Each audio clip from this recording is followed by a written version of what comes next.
부산 동래구 외곽, 새벽 공기가 뼈에 스미는 차가운 겨울. 골목골목마다 얼어붙은 물웅덩이가 밤새도록 햇살을 기다리고 있었다. 그 골목 끝에 자리한 작은 월세방, 낡은 전기장판 위에 9살 은하가 조용히 숨을 고르고 있었다. 숨소리가 가늘고 간헐적이었고 볼은 불그스름했지만 미열은 아직 사라지지 않았다. 언니 은미는 새벽 6시가 차에 되기도 전에 눈을 떴다. 창문을 스치는 바람소리에 몸을 움츠린 채 먼저 부엌 쪽으로 가 가스레인지를 켰다. 그릇장 안에서 찾은 반찬통엔 남은 깍두기 몇 조각 뿐이었다. 쌀도 얼마 없었지만 은미는 익숙한 손놀림으로 찬물에 쌀을 씻고 마지막 남은 멸치 한 줌을 넣어 국물을 우려냈다. 언니로서의 하루는 늘 이렇게 조용히 시작되곤 했다. 은하야, 일어날 수 있겠어? 그녀는 살며시 은하의 이마를 짚었다. 여전히 따뜻했다. 아이는 눈을 반쯤 뜨더니 힘없이 고개를 끄덕였다. 언니, 오늘도 일하러 가. 응? 금방 다녀올게. 아침에 우동집 손님이 많아서 은미는 동네 시외버스 터미널 근처의 우동집에서 그릇을 닦고 바닥을 쓸며 하루 0개원씩 받는 알바를 하고 있었다. 힘든 일이었지만 약값과 병원비, 은하의 간식 하나까지 감당하려면 그 돈도 부족할 지경이었다. 그래도 일 끝나고 사장님이 싸주는 유부초밥과 미니 우동이 유일한 위안이었다. 그날 아침도 마찬가지였다. 은미는 헤어진 목도리를 목에 감고 중고로 산 얇은 패딩을 껴입은 채 집을 나섰다. 그 손엔 늘 그렇듯 해진 비닐 가방이 들려 있었다. 그 안에는 아르바이트비, 병원 예약증, 수첩 하나가 들어 있었다. 수첩맨 앞장에는 어린 시절 가족 사진 한 장과 희미해진 아버지의 글귀가 남아 있었다. 네가 언니니까 동생 아프지 않게 해줘야 돼. 절대 포기하지 마라. 그 문장을 읽을 때마다 은미는 다시 마음을 다잡았다. 땡뚱. 우동집에 도착한 그녀는 주방 문을 열자마자 김이 자욱하게 퍼지는 따뜻한 공기 속으로 들어섰다. 주방 이모는 그녀를 보자 반갑게 인사했다. 왔구나. 은미야. 오늘은 손님이 좀 많을 거다. 손 좀 빨라야겠어. 네. 이모? 조리대 옆에서 미역우동, 매운 돈코츠 우동, 새우튀김을 내놓는 사장님의 목소리와 함께 은미는 서둘러 움직였다. 설거지통은 금세 그릇들로 가득 찼고 발밑으로는 물이 고였다. 하지만 그녀는 묵묵히 빠르고 조심스럽게 손을 움직였다. 3시간이 지나자 손가락 끝이 쪼개지고 물기는 따뜻한 국물 대신 차가운 기운만 남았다. 그래도 은미는 불평하지 않았다. 일할 수 있다는 건 그나마 감사한 일이었다. 은미야, 이거 집에 가서 은하랑 같이 먹어. 사장님은 주먹밥 2개와 삶은 계란이 담긴 도시락을 건넸다. 감사합니다. 정말 감사해요. 그 순간만큼은 마음이 조금 따뜻해졌다. 눈물이 날 것 같았지만 은미는 미소 지었다. 그녀는 집으로 돌아가는 길에 시장에 들러 샘, 0원짜리 깨집 한 묶음과 정예일차, 0원짜리 무 한 토막을 샀다. 가방 안에 넣으며 중얼거렸다. 오늘도 조금은 괜찮은 하루였어. 그지? 은하야. 태연. 하지만 그녀는 아직 모른다. 저녁 무렵 은미가 모든 희망을 담아 가방 속 공제원을 꺼내어 낯선 노인에게 내어주던 바로 그 순간 30분 후 은미의 삶은 조용히 그러나 극적으로 바뀌고 있었다. 조용한 골목 어귀에 한 대의 검은색 관용차가 멈췄다. 문이 열리고 단정한 양복 차림의 중년 남성이 내렸다. 그의 눈은 고요했지만 단단했다. 그는 주위를 둘러보다가 조용히 입을 열었다. 혹시 여기에 은미라는 아이가 살고 있습니까? 은미는 손을 털며 계단 아래로 내려가던 중 골목 입구에서 수상한 분위기를 느꼈다. 작은 연립주택 골목에 어울리지 않게 검은색 고급 세단 한 대가 조용히 서 있었다. 그 차는 마치 소리 없이 골목을 점유하고 있었다. 뒷좌석 창문이 서서히 내려가더니 정장을 입은 남성이 천천히 모습을 드러냈다. 눈가에 주름이 깊이 팬 그는 신중한 눈빛으로 주변을 둘러보았다. 여기 혹시 은미씨 사시나요? 그 순간 주위에서 구경하던 이웃들이 서로 수군거렸다. 연예인인가? 무슨 촬영인가? 차 번호판이 파란색이야. 공무원 차량 아냐. 그 모든 웅성거림 사이에서 은미는 발걸음을 멈췄다. 네? 심장이 쿵 내려앉는 것 같았다. 그녀는 조심스럽게 앞으로 다가가기 주의도 앞으로 다가가 작게 말했다. 제가 은미인데요. 남성의 눈빛이 그 순간 부드러워졌다. 그는 고개를 끄덕이며 말했다. 드디어 찾았군요. 은미 씨, 잠시 이야기 나눌 수 있을까요? 부담 주려는 건 아니에요. 그의 말투는 조심스러웠고 그 눈에는 묘한 존중이 담겨 있었다. 나천 근처의 작은 분식집 안 떡볶이 냄새가 은은히 퍼지는 가운데 은미와 그 남성은 마주 앉았다. 그가 먼저 말했다. 제 이름은 박진우입니다. 사실 며칠 전 터미널에서 한 노인을 도와주셨죠. 은미의 눈이 동그랗게 커졌다. 그 할아버지요. 장갑도 못 끼고 버스표도 못 사시던 분. 그분이 바로 저희 부대의 전직 대령이자 제군 시절 스승님입니다. 요즘은 몸이 안 좋아 병경병의 시설에서 지내고 계셨는데 가족묘를 참배하겠다며 몰래 나오신 거였어요. 은미는 말없이 그의 말을 듣고만 있었다. 박진우는 가방에서 조심스레 봉투 하나를 꺼냈다. 이건 그분께서 직접 전해달라고 하셨습니다. 그리고 그는 가방 깊숙이에서 또 다른 서류철을 꺼냈다. 이건 제가 준비한 겁니다. 은미 씨와 동생분 은하 양을 위한 치료 지원 프로그램 서류입니다. 병원과 이미 조율은 끝났고요. 바로 시작하셔도 됩니다. 순간 은미의 눈에 눈물이 맺혀 꼈다. 왜요? 왜 저희에게 이런 걸 해주시나요? 전 아무것도 해드린 게 없는데요. 그는 잠시 말이 없더니 조용히 웃었다. 그날 노인께서 은미 씨가 자기 인생 마지막 길에 손을 내밀어줬다고 하셨습니다. 네 딸도 손주도 없이 혼자라 생각했는데 누가 나를 그냥 따뜻한 시선으로 봐줬다고요? 그 마음 하나면 충분했습니다. 짠! 은미는 봉투를 조심스레 열었다. 그 안에는 병원 등록증, 진료 예약표, 그리고 동생 이름이 쓰인 건강보험 등록 서류가 정갈하게 들어있었다. 은하 이름까지 어떻게? 박진우는 고개를 끄덕였다. 그분이 이름을 물었거든요. 은미 씨가 준 돈으로 표를 산 뒤 버스 안에서 계속 그러셨어요. 은하, 꼭 기억해야 해. 이 이름을. 짜는 그날 밤 은미는 조용히 방 안에 앉아 봉투 속 서류를 다시 펼쳐보며 한 장 한 장 넘겼다. 은하 옆에서 자고 있는 고민영이 자꾸 미끄러졌지만 그녀는 조심스럽게 이불을 덮어주고 다시 서류에 시선을 두었다. 어쩌면 아주 오랜만에 처음으로 자신이 누군가에게 받아들여졌다는 감각을 느끼고 있었다. 밤이 깊어지던 동네 골목. 한켠에서는 고요한 바람이 창문을 두드렸고 다른 한켠에서는 작은 희망 하나가 이불 속에서 조용히 피어나고 있었다. 이른 아침, 겨울 햇살이 부엌 창을 통해 부드럽게 스며들었다. 전날의 일들이 마치 꿈처럼 느껴졌지만 은미는 손에 쥔 서류 뭉치를 보며 현실임을 되새겼다. 은하야, 오늘은 조금 특별한 날이야. 은미는 조심스럽게 동생의 머리카락을 빗어주며 말했다. 병원에 가서 언니랑 같이 의사 선생님 전천민이 만나고 좋은 치료 받을 수 있어. 은하는 잠시 눈을 동그랗게 뜨더니 속삭이듯 말했다. 병원 또 아프게 해. 은미는 웃으며 고개를 저었다. 이번엔 안 아프게 해줄 거래. 그리고 있지. 의사 선생님이 초코 우유도 사준대. 그 말에 은하의 입꼬리가 살짝 올라갔다. 어린아이 특유의 맑은 미소가 피어오르는 순간 은미는 속으로 대뇌에였다. 제발 이번엔 진짜 괜찮아지자.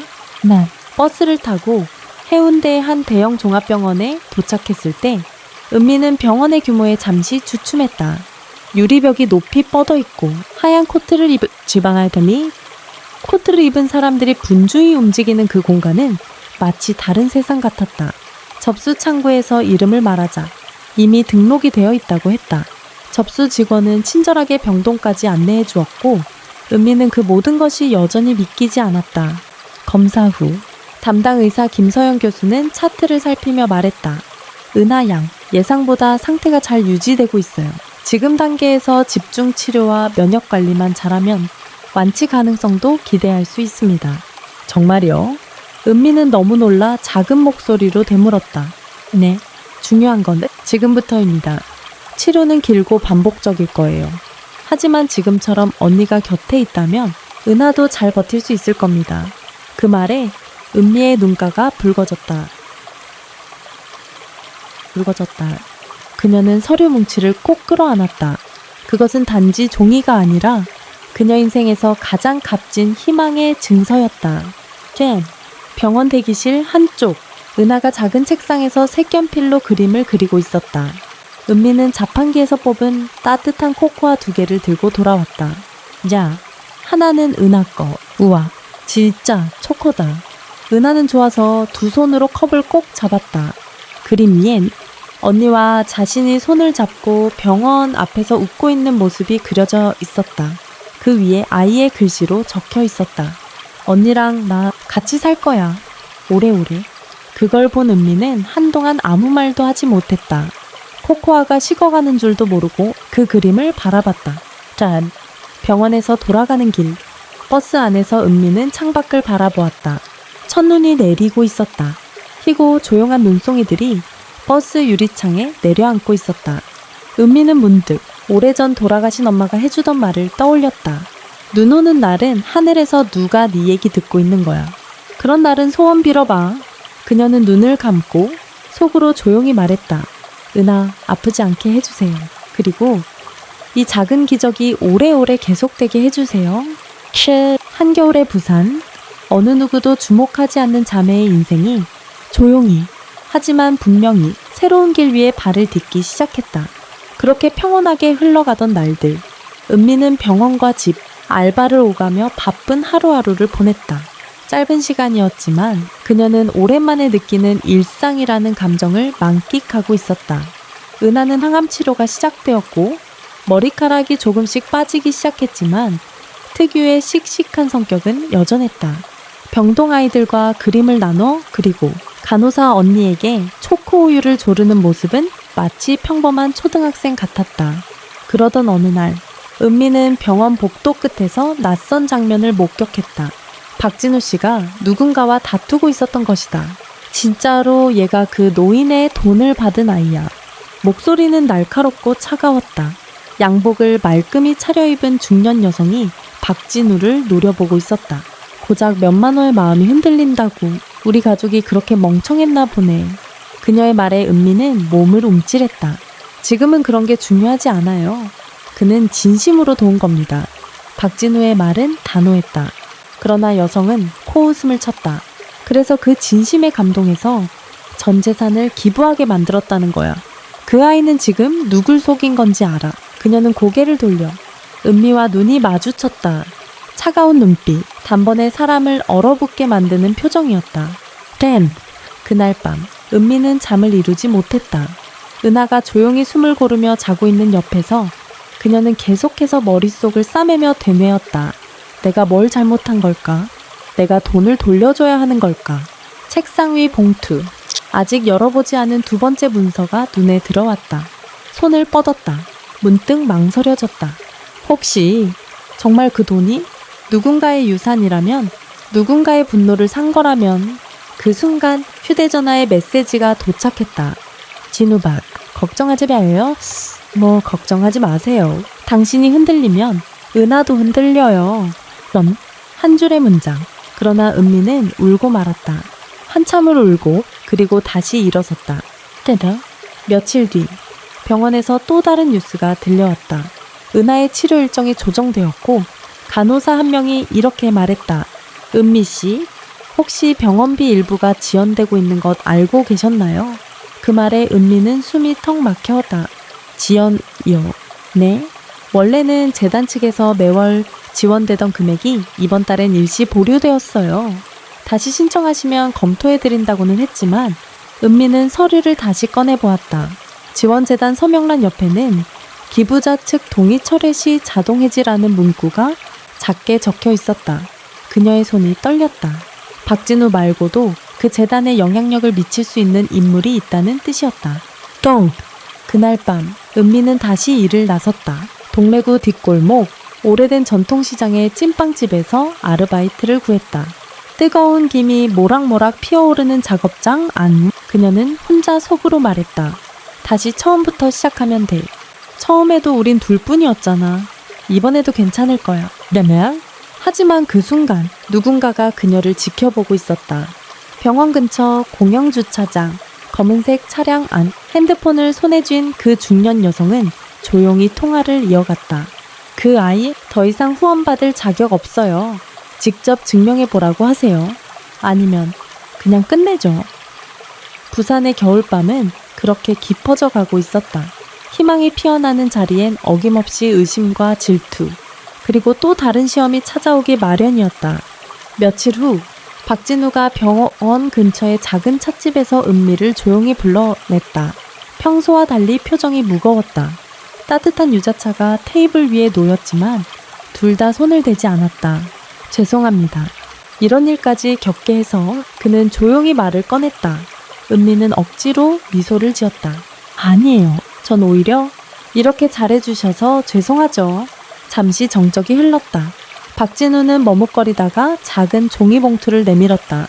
여기 재단에 제출하는 탄원서 양식이에요. 당신이 직접 은하 양을 위해 어떤 삶을 살아왔는지 적어주세요.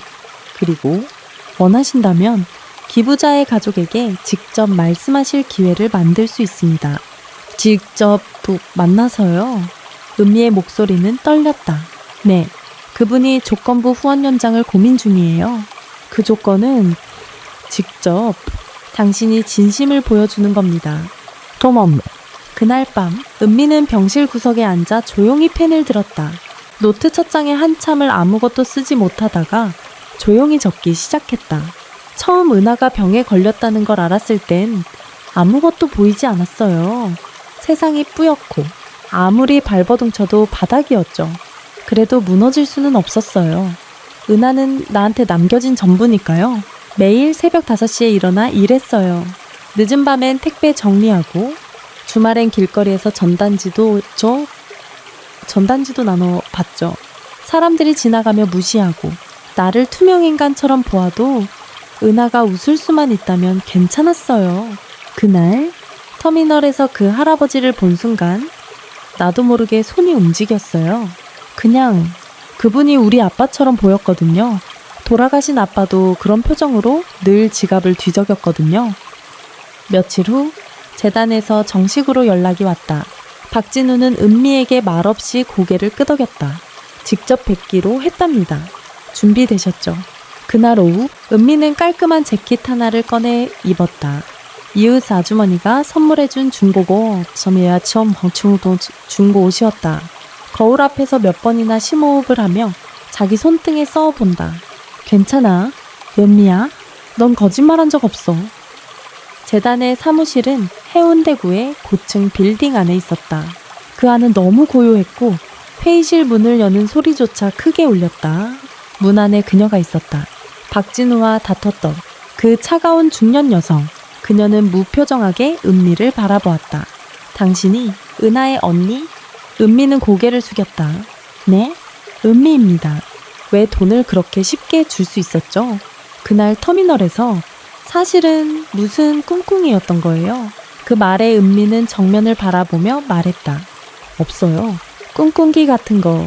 그날은 그냥 그 할아버지가 우리 아빠 같아서요. 단지 그거 하나였어요. 여성은 코웃음을 쳤다. 사람은 이유 없이 남을 돕지 않아요. 특히 가난한 사람은 더더욱. 맞아요. 은미는 조용히 말했다. 저도 그렇게 믿었어요. 세상엔 이유 없인 아무것도 안 일어나니까. 근데 그날만큼은 이유보다 마음이 먼저였어요. 잠시 침묵. 중년 여성의 표정이 살짝 일그러졌다.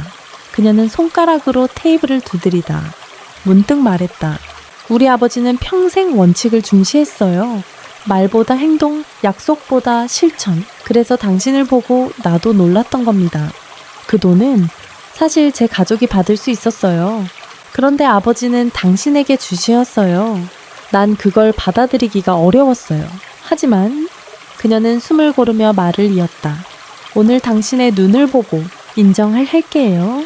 적어도 내 아버지가 당신을 왜 선택했는지는 이해했어요. 그렇게 회의실의 문이 닫히고 은미는 다시 박진우와 함께 병원으로 돌아왔다. 그날 저녁, 은하는 손에 작은 선물을 들고 있었다. 병원 측에서 후원 재개를 기념해 준비한 과자 상자였다. 언니, 이거 봐. 나 젤리도 받았어. 은미는 그 모습을 보며 고개를 끄덕였다. 우리 이제 진짜 괜찮을 거야. 네. 어느 날엔 모든 것이 무너질 듯하지만 어느 날엔 뜻밖의 손길이 인생을 다시 일으킨다. 그 손길이 따뜻함으로 남을지 상처로 남을지는 결국 우리가 어떻게 받아들이느냐에 달렸다. 겨울이 길게 이어졌던 부산에도 어느새 봄의 기운이 스며들기 시작했다. 바람은 여전히 차가웠지만 길가의 벚꽃나무 가지에는 연한 분홍빛 봉오리가 하나둘 고개를 들고 있었다. 병원 창문 너머로 햇살이 들어오던 그날, 은하는 처음으로 식욕을 되찾았다. 은미가 조심스레 가져온 미역국을 한 숟갈 떠먹더니 천천히 말한다. 언니, 나 이제는 좀 살 것 같아. 은미는 말없이 고개를 끄덕이며 눈을 돌렸다. 울지 않으려 애썼지만 가슴속으로 뜨거운 것이 밀려오고 있었다. 재단의 지원이 재개되면서 은하의 치료는 보다 정밀하고 체계적인 과정으로 넘어갔다.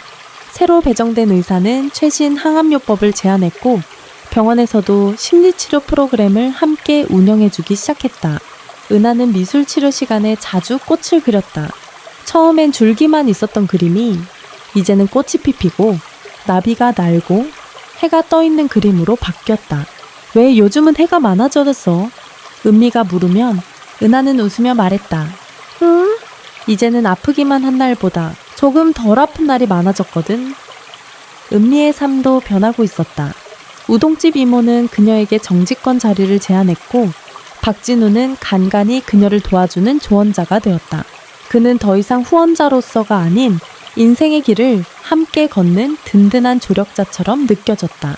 은미씨, 대학은 생각 안 해봤어요. 어느 날 박진우가 물었을 때 은미는 웃으며 고개를 저었다. 지금은 그냥 은하가 나아지는 게 먼저예요. 나중에 꼭 다시 꿈꿔볼게요.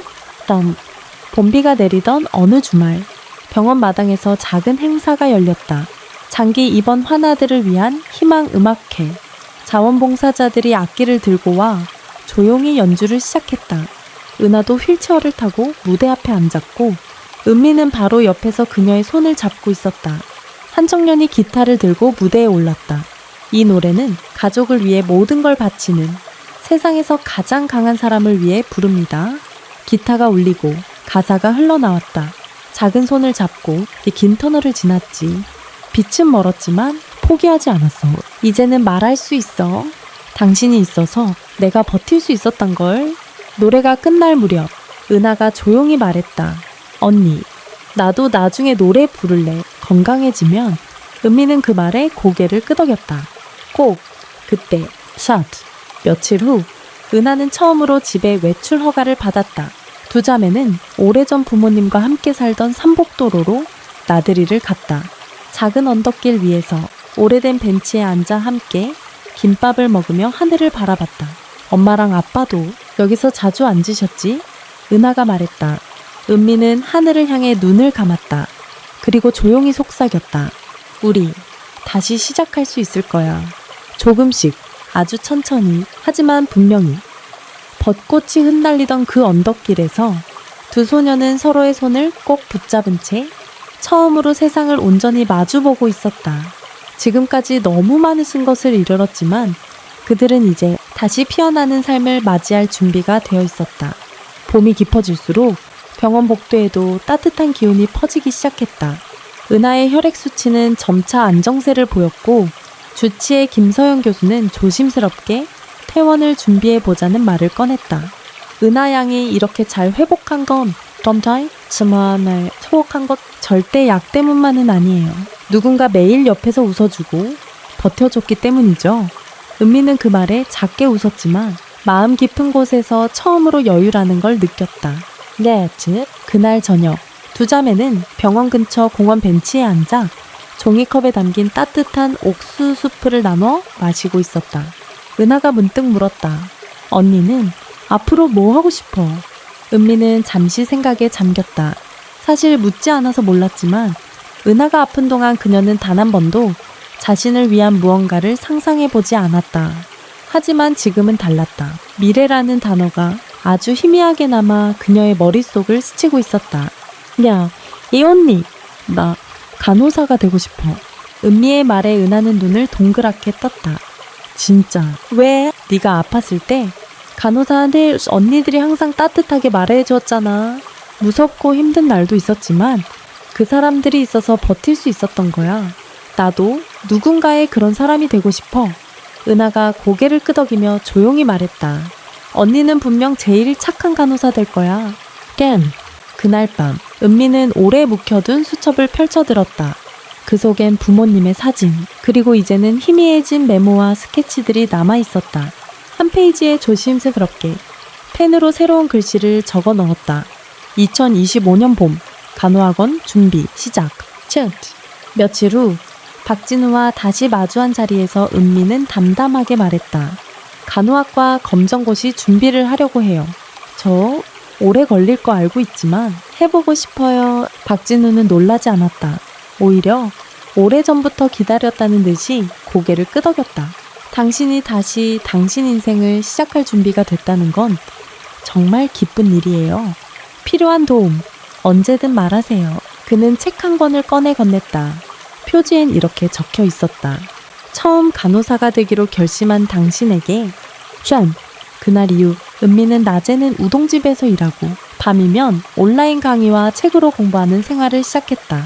고된 나날이었지만 그 어떤 시절보다 눈빛이 빛나고 있었다. 은하는 늘 언니 옆에서 문제를 풀고 발음 연습을 따라하며 응원했다. 은하, 이거 뭐게? 백혈구. 정답. 오, 우리 은하도 의대 가야겠다. 난 언니랑 같은 병원에서 일할래. 매일 도시락도 싸주고 둘은 함께 웃었다. 소소한 상상, 그러나 그 상상이야말로 이 자매가 살아가는 가장 큰 힘이었다. 몇 달 뒤, 봄이 지나 여름이 다가오고 있었다. 검정고시 시험일이 가까워 점점 추월이 가까워지자 우동집 이모는 은미에게 휴가를 권했다. 언니, 합격하면 뭐 하고 싶어? 은하가 다시 물었다. 그때 되면 말해줄게. 은미는 그렇게 말하며 웃었다. 사실은 수첩맨 뒷장에 그 답이 적혀 있었다. 은하랑 함께 다른 아이들을 도울 수 있는 진짜 병동 만들기. 그녀는 단지 누군가의 도움받는 사람으로 머물고 싶지 않았다. 이제는 누군가에게 손 내밀 수 있는 사람이 되고 싶었다. 세상이 모두 등을 돌려도 끝까지 손을 잡아줄 사람, 그런 사람이 되고 싶다는 소망이 이제는 희망이 아닌 현실로 나아가는 꿈이 되었다. 이 이야기를 읽으면서 마음 깊은 곳에서부터 따뜻함이 피어오르는 것을 느꼈습니다. 어둡고 차가운 현실 속에서도 포기하지 않고 서로를 위해 끝까지 버티는 두 자매의 모습은 많은 사람들에게 큰 울림을 줍니다. 특히 은미가 단지 생존을 넘어서 누군가를 도와줄 수 있는 사람으로 성장해가는 과정은 너무나 감동적이고 현실적인 희망을 보여주었습니다. 이런 이야기는 우리 모두에게 필요한 위로이자 용기입니다. 당신이 누군가에게 작은 손길을 건넬 수 있다면 그 손길이 기적이 될 수도 있다는 것. 그 진심이 결국 세상을 바꾸는 시작이 될 수 있다는 걸 이 이야기를 통해 함께 느껴보셨기를 바랍니다. 감동받으셨다면 좋아요와 구독 꼭 눌러주시고요. 댓글로 여러분의 느낌도 들려주세요. 혹시 여러분 주변에도 은미나 은하처럼 조용히 버티고 있는 누군가가 있다면 이 이야기를 함께 나눠주셔도 좋을 것 같아요. 그리고 이 이야기는 여기서 끝이 아닙니다. 더 깊은 이야기, 더 큰 전환점이 기다리고 있는 시즌2 놓치지 않으시려면 지금 바로 알림 설정까지 꼭 해두세요. 곧 다시 만나요.